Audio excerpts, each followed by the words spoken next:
Datang lagi satu penguasa berkata, kami yang paling banyak jumlahnya di atas dunia, kami yang bisa menguasai alam semesta. Mana itu Tuhan? Mereka tak pernah mengenal Tuhan, karena mereka adalah komunis, karena mereka adalah ateis. Agama bertentangan dengan komunis, agama bertentangan dengan keyakinan ateis. A tidak, T Tuhan, is keyakinan ateis, keyakinan yang meyakini tidak ada Tuhan. Mana itu Tuhan? Tidakkah kita melihat ucapan mereka sama seperti ucapan Fir'aun, yang keluar dari mulut mereka sama seperti yang keluar dari mulut Namrus? Mana kuasa Allah? Allah mengirimkan bakteri-bakteri kecil, kuasa itu pun roboh, hancur, berkeping. Subhanallah walhamdulillah wa la ilaha illallah. Jangan lupa subscribe, like, and share.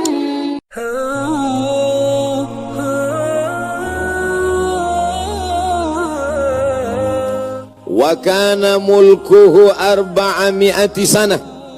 Begitu disebutkan dalam kitab sejarah. Wa kana mulkuhu 400 sanah. Dia berkuasa 400 tahun lamanya. Penguasa tunggal, syarqan wa gharban, dari mulai belahan timur dunia sampai ke barat, tunduk dalam kekuasaannya. Lalu kemudian datanglah Nabi penyeru kepada tauhid, menghadap penguasa yang hebat, raja segala raja di atas dunia. Menyembahlah kepada Allah. Lalu apa jawabnya? Dengan sombong dan angkuh dia berkata, Arabbun ghairi, Arabbun ghairi, adakah Tuhan lain selain aku? Adakah yang lebih berkuasa di dunia ini selain aku? 400 tahun membuat dia merasa bahwa dia Tuhan, sampai-sampai keluar dari mulutnya, Arabbun ghairi, adakah Tuhan selain aku? Lalu kemudian apa yang terjadi? Allah subhanahu wa ta'ala mengirimkan ba'udah. Dalam Al-Quran Allah mengatakan tidak malu menciptakan ba'udah, nyamuk. Innallaha la yastahi ayyadriba masalam ma ba'udah. Allah tidak malu menciptakan seekor nyamuk. Wa ma fawqaha, lebih kecil daripada nyamuk. Apa yang terjadi? Nyamuk itu masuk ke dalam lubang hidungnya, terus ke dalam batang hidungnya, sampai ke otaknya, dan nyamuk itu pun menggigit otak di kepalanya. Lalu kemudian dia mengambil martel, memukul-mukul kepalanya, sampai orang-orang di sekelilingnya menyangka dia gila, sampai dia habis usaha, makin sakit, tak dapat dirasakan, tak dapat diceritakan, tak dapat diungkapkan bagaimana rasanya. Dan akhirnya dia pun mati, dicatat dalam sejarah. Dia bernama Namrus. Begitu Allah bercerita tentang orang-orang angkuh dan sombong. Dia tidak mati disambar petir, dia tidak mati ditimpa batu besar, dia tidak mati karena sesuatu yang hebat, tapi dia mati karena makhluk yang hina, yang kita pun dapat membunuhnya dalam satu kali tepukan. Berpuluh nyawa nyamuk akan mati. Tapi begitu Allah Ta'ala ingin menunjukkan kesombongan, keangkuhan orang-orang yang merasa dirinya Tuhan, jawabannya adalah kuasa Allah Subhanahu wa Ta'ala. Hari berganti, musim berubah, dunia ini diisi oleh orang-orang yang angkuh dan sombong. Selesaikah dunia dengan matinya Namrus? Tidak. Lahir lagi generasi yang lebih canggih daripada Namrus, lebih kejam daripada Namrus. Apa yang dia lakukan? Yuzabbihuna abna'ahum wa yastahyuna nisa'ahum. Lebih sadis daripada Namrus. Anak laki-laki disembelih hidup-hidup, anak perempuan dibiarkan karena tidak melawan. Anak laki-laki yang dia nampak dalam mimpinya akan menarik mahkota kekuasaannya, anak perempuan dibiarkan melahirkan. Sampai pada akhirnya ketika dia berkata, dengan lantang, kalimat berbeda, substansi makna yang sama. Ana rabbukumul a'la, ana, aku, rabbukum, Tuhan kamu, a'la, yang paling tinggi. Ternyata kekuasaan boleh bisa merubah makhluk merasa menjadi khalik. Orang kalau sudah terlalu lama berkuasa, melihat manusia tertunduk-tunduk ketakutan, maka berubah dalam dirinya, berkata, kaulah yang paling berkuasa, engkau adalah Tuhan. Itu pernah terjadi pada Namruz dan menular kepada Parau. Al-Quran menyebut dia Fir'aun. Ana, aku, Rabbukumul a'la, Tuhan kamu yang paling tinggi.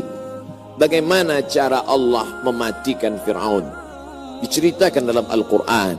Falamma adrakahul gharaqu, ketika dia tenggelam di tengah laut merah, masuk air itu ke dalam tenggorokannya dan masuk ke dalam lehernya, terus ke dalam dan masuk ke dalam paru-parunya. Sebodoh-bodoh anak kecil tidak akan ada air masuk ke dalam paru-parunya. Anak kecil yang belajar minum, kalau sampai air masuk ke dalam saluran nafasnya, dia pasti akan tersedak. Tersedak adalah kuasa Allah. Kenapa? Karena ada saluran nafas, ada saluran minum. Udara tidak akan mungkin diisi air, karena kalau sampai air masuk ke saluran udara, maka hancurlah paru-paru. Allah ciptakan satu kuasa bernama tersedak. Tersedak adalah kuasa yang paling ringan. Anak kecil yang tak ada daya upaya pun pasti akan tersedak. Tapi Allah ingin menunjukkan kepada Fir'aun, jangankan untuk menggenggam dunia, jangankan untuk membunuh Musa, jangankan untuk mengejar Bani Israel, untuk tersedak pun kau tak kuasa, wahai Fir'aun. Apa yang terjadi? Fir'aun mati. Kenapa Allah mematikan Fir'aun dengan air? Kenapa tidak dengan batu? Kenapa tidak dengan petir yang menggelegar? Mengapa dengan air? Karena dulu bayi yang tak berdaya itu dihanyutkan ke tengah air. Wa auhayna ila ummi Musa, kami wahyukan, kami ilhamkan, kami bisikkan ke hati ibu Musa, an ardi'ihi, susukan anakmu. Fa in khifti alaihi, kalau kau takut anakmu ini akan disembelih Fir'aun, fa alqihi fil yammi, hanyutkan dia ke sungai. La takhafi, jangan kau takut, wala tahzani, jangan kau sedih, inna radduhu ilaiki, kami akan mengembalikannya kepada engkau sesuai dengan cerita yang kami kehendaki. Waja'iluhu minal mursalin, dan kami akan menjadikan dia salah satu daripada rasul yang kami pilih. 5 di antara rasul itu, salah satunya adalah Musa alaihi salam. Musa, bayi yang tak berdaya, dicampakkan ke laut, dicampakkan ke sungai Nil, selamat. Bayi yang tak dapat berenang, bayi yang tak ada kuasa, bayi yang tak ada daya upaya, selamat di atas air.